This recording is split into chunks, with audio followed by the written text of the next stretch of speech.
નમસ્કાર વિદ્યાર્થી મિત્રો, આપણે આજના જે પુનરાવર્તનનો વિડિયો 1 એ પુનરાવર્તનનો વિડિયો 1 માં જે વિદ્યાર્થી અત્યાર સુધી આપણે જેટલા પાઠ ભણી ગયા એના જે કેટલાક જે મહત્વના જે પ્રશ્ન છે એનું જે આપણે પુનરાવર્તન કરીશું. જે પ્રશ્ન વિદ્યાર્થી તમારા જે આવનાર જે ટેસ્ટ છે એમાં બહુ જ ઉપયોગી નીવડશે અને એ પ્રશ્નને યાદ રાખવા આપણા માટે બહુ સરળ થઈ જશે. તો વિદ્યાર્થી આ વિડિયો 1 માં જે પુનરાવર્તનમાં આપણે જે પ્રકરણ 17 અને 18 એ આ પહેલા વિડિયોમાં લઈ લઈએ. તો વિદ્યાર્થી જે પ્રકરણ 17 માં જે કુદરતી વનસ્પતિ એ જે આપણે પાઠ ભણેલા એનો જે પ્રશ્ન છે કે જંગલોનું પર્યાવરણીય દ્રષ્ટિએ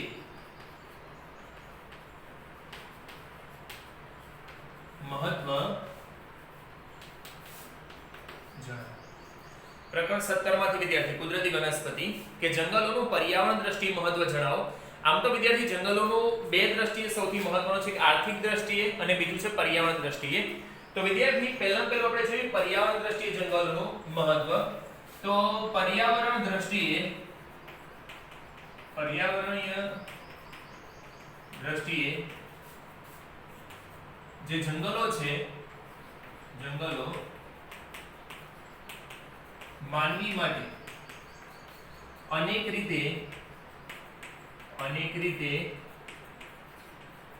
ઉપયોગી. તો પહેલું વિદ્યાર્થી પર્યાવરણ દ્રષ્ટિ મહત્વમાં જંગલો વરસાદ લાવવા માટે ઉપયોગી છે. જંગલો વરસાદ લાવવા માટે ઉપયોગી છે. ત્યાર પછી વિદ્યાર્થી જંગલો પ્રદૂષણના પ્રમાણમાં ઘટાડો કરે છે. પ્રદૂષણના પ્રમાણમાં ઘટાડો કરે છે. તો વિદ્યાર્થી જે જંગલોનું જે પર્યાવરણ દ્રષ્ટિએ મહત્વમાં બે પહેલા પોઈન્ટ છે કે જંગલો વરસાદ લાવવા માટે ઉપયોગી છે. ત્યાર પછી જંગલો પ્રદૂષણના પ્રમાણમાં ઘટાડો કરે છે. ત્યાર પછી વિદ્યાર્થી જે જંગલો ગરમીના પ્રમાણમાં પણ ઘટાડો કરે છે. જે હાલમાં વિદ્યાર્થી જે વિશ્વમાં જે ગ્લોબલ વોર્મિંગની જે પરિસ્થિતિનું જે નિર્માણ થઈ રહ્યું છે એની પાછળનું કારણ શું છે કે જંગલોનું જે પ્રમાણ છે દિવસે દિવસે ઘટી રહ્યું છે. ભારતની રાષ્ટ્રીય વન નીતિ અનુસાર દેશના કેટલા ટકા ભાગમાં જંગલો હોવા જરૂરી ગણે છે? એક માર્ક્સનો પ્રશ્ન છે વિદ્યાર્થી કે 33% ભાગમાં જંગલો હોવા જરૂરી છે. પરંતુ વિદ્યાર્થી ભારતમાં જંગલોનું પ્રમાણ એને સ્થાને કેટલું છે? 23% છે. અને ગુજરાતમાં જંગલોનું પ્રમાણ કેટલું છે? 10%. આ ત્રણ પ્રશ્ન છે વિદ્યાર્થી કે રાષ્ટ્રીય વન નીતિ અનુસાર દેશમાં કેટલા ટકા ભાગમાં જંગલો હોવા જરૂરી છે? તો 33% ભાગમાં જંગલો હોવા જરૂરી છે. એની સ્થાને ભારતમાં જંગલોનું પ્રમાણ કેટલું છે? 23% અને ગુજરાતમાં કેટલું છે? તો 10%. તો વિદ્યાર્થી જે જંગલો છે પ્રદૂષણના પ્રમાણમાં ઘટાડો કરે છે. ત્યાર પછી વિદ્યાર્થી જે જંગલો રણને આગળ વધતું અટકાવે છે. રણને આગળ વધતું અટકાવે છે. કે વિદ્યાર્થી કેવી રીતે તો આપણે જ્યારે આખું વિડિયો જોયો ત્યારે ખ્યાલ હતો વિદ્યાર્થી કે જો રણની આજુબાજુના વિસ્તારમાં જો વૃક્ષો હોય ને તો વિદ્યાર્થી એ રણનો જે વ્યાપ છે એ વધતા અટકે છે. ત્યાર પછી વિદ્યાર્થીઓ જે જંગલો ભૂમિગત જળ અને ખનિજોને સુરક્ષિત રાખે છે.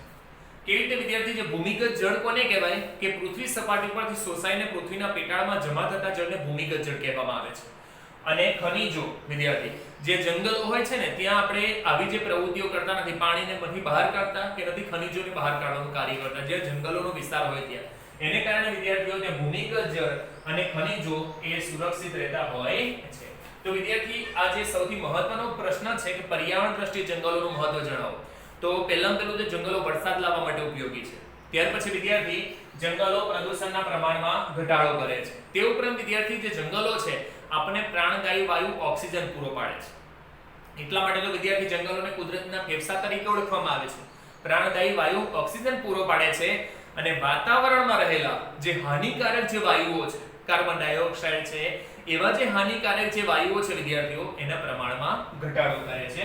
ત્યાર પછી જંગલો રણને આગળ વધતું અટકાવે છે વિદ્યાર્થીઓ, રણના વ્યાપમાં ઘટાડો કરે છે. ત્યાર પછી વિદ્યાર્થી જંગલો ભૂમિગત જળ અને ખનિજોને સુરક્ષિત રાખે છે. જંગલો જમીનનું ધોવાણ થતું અટકાવે છે. કે વિદ્યાર્થી જે જંગલો છે એ જમીનનું ધોવાણ થતું અટકાવે છે, કારણ કે જે વૃક્ષ છે વિદ્યાર્થી એ વૃક્ષના જે મૂળ છે માટીને જકડી રાખે છે, એને કારણે જે જમીનનું ધોવાણ થતું નથી. તો વિદ્યાર્થી આ જે પ્રશ્ન બહુ સરસ રીતે તમારી વર્કશીટમાં છે એને તમે એકવાર વાંચી જશો. અહીંયા કેટલા મુખ્ય જે પોઈન્ટ છે એ આપણે અહીં આગળ જોયા છે. તો વિદ્યાર્થી છેલ્લો પોઈન્ટ આપણે કયો છે કે જંગલો જમીનનું ધોવાણ થતું અટકાવે છે. આમ પર્યાવરણ દ્રષ્ટિએ જંગલોનું અનેક ગણું મહત્વ રહેલું છે. ત્યાર પછી વિદ્યાર્થીઓ આવો જ બીજો 17મા ચેપ્ટરમાંથી જે હાલમાં વિદ્યાર્થીઓ આટલું બધું જંગલો આપણને ઉપયોગી છે તો પણ વિદ્યાર્થી જંગલોનો જે વિનાશ થઈ રહ્યો છે, તો જંગલોના વિનાશ માટે કયા કારણો જવાબદાર હશે? આ પણ 3 માર્ક્સમાં પૂછાતો સૌથી મહત્વનો પ્રશ્ન છે. જંગલોના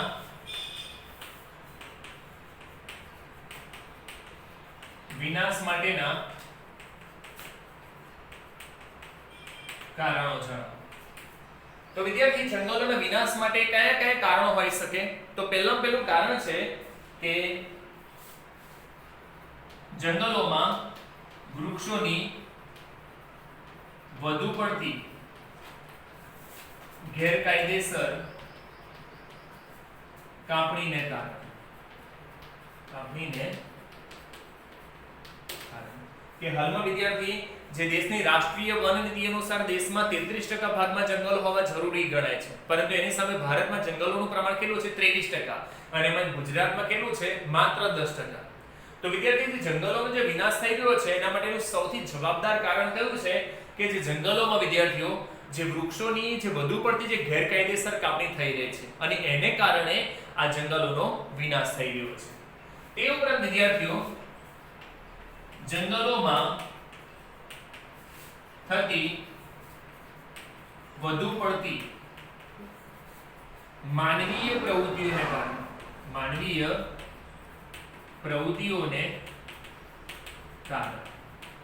પણ જંગલોનો વિનાશ થતો હોય છે.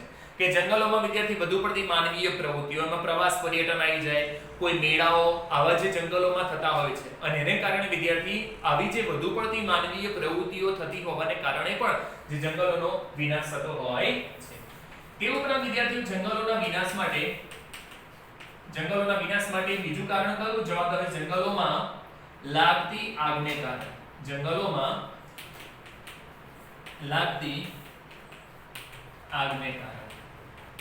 હવે વિદ્યાર્થી જે જંગલોમાં જે આગ ફાટી નીકળે એને શું કહેવામાં આવે છે? દાવાનળ. કેટલીક વાર વિદ્યાર્થી આગ કુદરતી કારણોથી પણ જંગલોમાં આગ લાગતી હોય છે. હવે જ્યારે જંગલોમાં જ્યારે આગ લાગે એ સમય વિદ્યાર્થી એ આગ વિકરાળ સ્વરૂપ ધારણ કરતી હોય છે અને એને હોલવાતા ઘણો સમય લાગે છે. અને આવી રીતે જંગલોમાં જ્યારે આગ લાગતી હોય છે ત્યારે વિદ્યાર્થીઓ પ્રાણીઓની પણ કેટલીક પ્રજાતિઓ પણ લુપ્ત થઈ જતી હોય છે અને કેટલાય જે વૃક્ષો એ બળીને ખાક થઈ જતા હોય છે. તો વિદ્યાર્થી જંગલોમાં લાગતી આગને કારણે પણ જે જંગલોનો વિનાશ થતો હોય છે. તેવી જ રીતે વિદ્યાર્થીઓ જંગલોમાંથી પસાર થતા રેલમાર્ગ, ધોરીમાર્ગ અને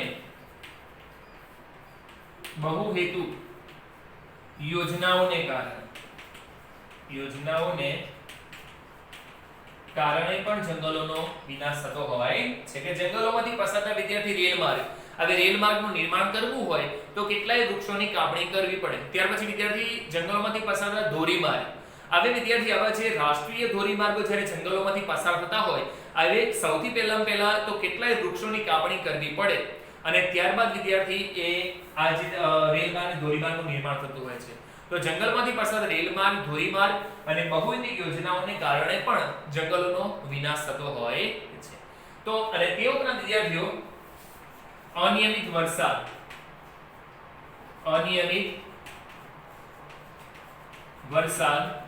ત્યાર પછી વિદ્યાર્થી વધી રહેલું પ્રદૂષણ અને ગરમીનું વધુ પડતું પ્રમાણ. કે વિદ્યાર્થી હાલમાં તમે જો કે ભારત એ મોસમી આબોહવા ધરાવતો દેશ છે. મોસમી એટલે શબ્દનો શું વિદ્યાર્થી મોસમ પ્રમાણે બદલાતી પવનોની ઋતુવાળી આબોહવા. હવે વિદ્યાર્થી ભારતમાં જે વરસાદનું પ્રમાણ કેવું છે અનિયમિત છે અને એ અનિયમિત વરસાદને કારણે જંગલોમાં વધુ પ્રમાણમાં જે વૃક્ષોનો વિકાસ થઈ શકતો નથી. તેથી કહી શકાય કે અનિયમિત વરસાદ કે વધેલું પ્રદૂષણ. હાલમાં વિદ્યાર્થી દિન પ્રતિદિન જે પ્રદૂષણના પ્રમાણમાં વધારો થઈ રહ્યો છે એ ઉપરાંત ગરમીનું પ્રમાણ પણ વધી રહ્યું છે. આવા બધા જે કારણોને પરિણામે જે વિદ્યાર્થીઓ જંગલોનો જે વ્યાપ વધવો જોઈએ એ જંગલોનો વ્યાપ વધતો નથી અને વિદ્યાર્થીઓ એ ઉપરાંત વધેલું શહેરીકરણ, વધેલું ઉદ્યોગીકરણ, આવા જે કેટલાક જે કારણોને પરિણામે જંગલોનો વિનાશ થઈ રહેલો છે. તો વિદ્યાર્થી આ જંગલોના વિનાશ માટે આટલા જે કારણો જવાબદાર છે. એ ઉપરાંત જે બીજા કેટલાક જે કારણ છે વિદ્યાર્થીઓ એ આપણે પ્રશ્નમાં મેં તમને આપેલું છે એ તમે એકવાર એને વાંચી લેશો. હવે વિદ્યાર્થી આ એક પ્રશ્ન એક એવો છે કે એના બે પ્રશ્ન તમે જો એકી સાથે બે પ્રશ્ન આપણે જોઈ લઈએ કે જંગલોના વિનાશ માટેના કારણો, પણ આ જ પ્રશ્ન બીજી રીતે પૂછાય કે જંગલોના જતન એટલે કે સંરક્ષણ માટેના ઉપાયો જણાવો. તો વિદ્યાર્થી આ પ્રશ્ન તમે જો અહીંયા આગળ કે જંગલોના વિનાશ માટે સૌથી પહેલું કારણ છે વૃક્ષોની વધુ પડતી ગેરકાયદેસર કાપણીને કારણે જંગલોનો વિનાશ થાય છે. તેનો જતન માટેનો ઉપાયમાં આને વિરુદ્ધ કરી દેવાનો કે જંગલોમાં જે વૃક્ષોની ગેરકાયદેસર થતી કાપણી અટકાવવી જોઈએ. વિદ્યાર્થી જંગલોમાં વૃક્ષોની ગેરકાયદેસર થતી કાપણી અટકાવવી જોઈએ તો આપણે જંગલોનું જતન કરી શકાય. ત્યાર પછી વિદ્યાર્થી આ એક પોઈન્ટ છે તમે જો કે જંગલોમાં થતી વધુ પડતી માનવીય પ્રવૃત્તિઓને કારણે જંગલોનો વિનાશ થાય છે. તો આને પોઈન્ટને આપણે વિરુદ્ધમાં કરી દેવાનું કે જંગલોમાં થતી માનવીય પ્રવૃત્તિઓ પર પ્રતિબંધ મૂકવો જોઈએ. તો એ પોઈન્ટ કયો થશે વિદ્યાર્થી જંગલોના જતન માટેનો ખ્યાલ આવ્યો ને બરોબર. જે પોઈન્ટ છે એની વિરુદ્ધમાં કરી દેવાનો. ત્યાર પછી વિદ્યાર્થી જંગલોમાં લાગતી આગને કારણે જંગલોનો વિનાશ થતો હોય છે. તો જતન માટેના આ જ પોઈન્ટને શું કરવાનું એની વિરુદ્ધમાં કે જંગલોમાં આગ ન લાગે તે માટેની ખાસ તકેદારી રાખવી જોઈએ અને જો આગ લાગે તો ઝડપથી ઉલવાય તે માટેના ખાસ યાંત્રિક સાધનો વિકસાવવા જોઈએ. ક્લિયર? ત્યાર પછી વિદ્યાર્થી જંગલોમાંથી પસાર થતા રેલમાર્ગ, ધોરીમાર્ગ અને બહુવિધ યોજનાને કારણે જંગલોનો વિનાશ થતો હોય છે. તો આ પ્રશ્નમાં આ પોઈન્ટ કેવી રીતે લખી શકાય? તો જંગલોમાંથી પસાર થતા રેલમાર્ગ, ધોરીમાર્ગ અને બહુવિધ યોજનાઓ જંગલની બહારથી પસાર થાય તેવું આયોજન કરવું જોઈએ. વિદ્યાર્થી એક મ્યાનમાં બે તલવાર અહીં આપણે એ કરો. એક જે પોઈન્ટ છે એની વિરુદ્ધમાં જ કરો એટલે આ પ્રશ્નનો જ પોઈન્ટ બની જશે. ક્લિયર વિદ્યાર્થી? બરોબર સમજ્યા? તો ત્યાર પછીનો વિદ્યાર્થી આપણો જે પ્રશ્ન આવે છે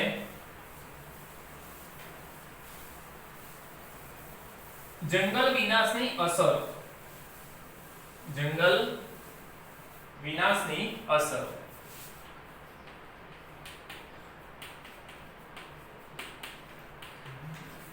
જંગલ વિનાશની અસરો જણાવો. જો જંગલો ના હોય તો વિદ્યાર્થી કેવી અસરો ઉદ્ભવે? મનોમન વિચારો તો સૌથી પહેલા આપણે જોયું પર્યાવરણ દ્રષ્ટિએ મહત્વમાં કે જંગલો વરસાદ લાવવા માટે ઉપયોગી છે. જો જંગલો ના હોય તો વરસાદ અનિયમિત બને ને. તો આ છે અહીંયા પોઈન્ટ વરસાદ અનિયમિત બને. બરોબર સમજો વિદ્યાર્થી આ પ્રશ્ન જંગલ વિનાશની અસર છે. વિનાશ માટેના કારણ નથી, અસર કે જો જંગલો ના હોય તો કેવી અસર ઉદ્ભવે. ત્યાર પછી વિદ્યાર્થીઓ વન્યજીવો પોતાના આશ્રય સ્થાનો ગુમાવે. વિદ્યાર્થી કારણ કે જંગલો એ વન્યજીવોના આશ્રય સ્થાન પૂરું પાડે છે. જંગલો જ ના હોય તો વન્યજીવો માટે આશ્રય સ્થાન ગુમાવવાનો વારો આવે. વિદ્યાર્થીઓ વન્યજીવોની પ્રજાતિઓ લુપ્ત થાય. તે ઉપરાંત વિદ્યાર્થીઓ વન્યજીવો માટે ખોરાક અને પાણીનો પ્રશ્ન ઉદ્ભવે. પ્રદૂષણના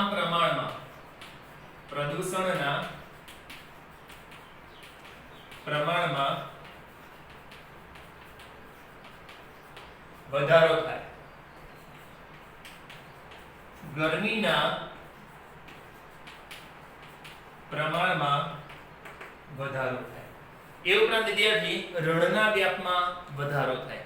આ બધું છે જંગલ વિનાશની અસર. વિદ્યાર્થી જો જંગલો ન હોય તો આવી જે અસરો ઉદ્ભવતી હોય. ક્લિયર વિદ્યાર્થીઓ? કમ્પ્લીટ. ત્યાર પછી વિદ્યાર્થી આપણે જોઈએ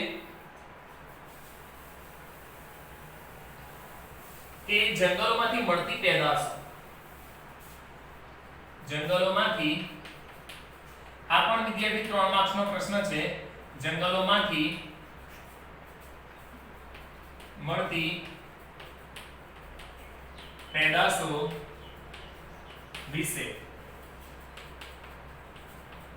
માહિતી આપો. તો વિદ્યાર્થી જે જંગલો છે માનવી માટે અનેક રીતે ઉપયોગી છે. જંગલો આપણને આર્થિક દ્રષ્ટિએ અને પર્યાવરણ દ્રષ્ટિએ બંને રીતે આપણા માટે બહુ જ મહત્વના છે. તો વિદ્યાર્થી જંગલોમાંથી કઈ કઈ પેદાશો પ્રાપ્ત થાય છે? તો પહેલા તો જંગલો આપણને બળતણ માટેનું લાકડું પૂરું પાડે છે. બળતણ માટેનું વિદ્યાર્થી જેમ કે બાવળ અને ખેર, જે બળતણ માટેનું લાકડું જે આપણને જંગલો પૂરું પાડે છે. તે ઉપરાંત વિદ્યાર્થી જંગલો આપણને ઇમારતી લાકડું પૂરું પાડે છે. ઇમારતી લાકડામાં વિદ્યાર્થી કોનો સમાવેશ થાય? તો સાગ, સાલ, સીસમ જે ઇમારતી લાકડામાંથી વિદ્યાર્થી ઘરનું કિંમતી ફર્નિચર બનાવી શકાય છે. તે ઉપરાંત વિદ્યાર્થીઓ ખેરનું જે વૃક્ષ હોય છે, ખેરના વૃક્ષના લાકડામાંથી શું બને છે? કાથો બને છે. જે ખેરનું જે વૃક્ષ હોય છે વિદ્યાર્થી એના વૃક્ષના લાકડામાંથી શું બને છે? કાથો. ત્યાર પછી વિદ્યાર્થી સુંદરવનમાં થતા સુંદરીના વૃક્ષ, જે સુંદરવન જે પશ્ચિમ બંગાળમાં આવેલું છે, એ સુંદરીના વૃક્ષમાંથી શું બનાવવામાં આવે છે? હોડી બનાવવામાં આવે છે. સુંદરીના વૃક્ષના લાકડામાંથી શું બનાવવામાં આવે છે? હોડી બનાવવામાં આવે છે. શું બનાવવામાં આવે છે? હોડી બનાવવામાં આવે છે. તે ઉપરાંત વિદ્યાર્થીઓ જે ટીમરૂના પાનમાંથી શું બને છે? બીડી બને છે. તે ઉપરાંત વિદ્યાર્થી જે વાંસના લાકડામાંથી ટોપલા, ટોપલી, સાદડી, ગૃહ સુશોભનની જે ચીજવસ્તુઓ એ વાંસના લાકડામાંથી બને છે. એ ઉપરાંત વિદ્યાર્થી જે ખાખરાના પાનમાંથી પતરાળા પડિયા વગેરે જેવી ચીજવસ્તુઓ બનાવવામાં આવે છે. એ ઉપરાંત વિદ્યાર્થી જે ચંદનનું જે વૃક્ષ છે એમાંથી વિદ્યાર્થી સુગંધિત તેલ અને સૌંદર્ય પ્રસાધનના સાધનો બને છે. બરોબર સમજો વિદ્યાર્થી.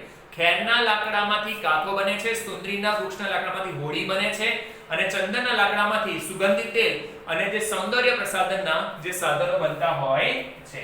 અને ટીમરૂના જે વૃક્ષના પાનમાંથી શું બને છે? બીડી બને છે.